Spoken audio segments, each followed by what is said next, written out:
ให้น้องเป็นหาอ้ายอาสาเป็นแห่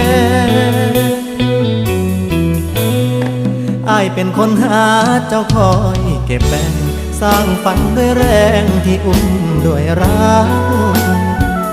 เห็นดีน้ำบ่หรือมีแล้วบ่คนที่เจ้าหาส่งยิ้มแทนการรับปากก็ได้เด้อถ้าอายกันตกลงบ่นางถ้าอายแต่งตั้งเจ้าเป็นหวานใจขายความคิดนี้ฝากไว้เป็นการบ้านใจให้ลองช่วยฝันอย่าตัวกันเด้อถ้าน้องมีคนชายในฝันแต่ถ้าน้องเห็นงามตามนั้นเรามาสร้างฝัน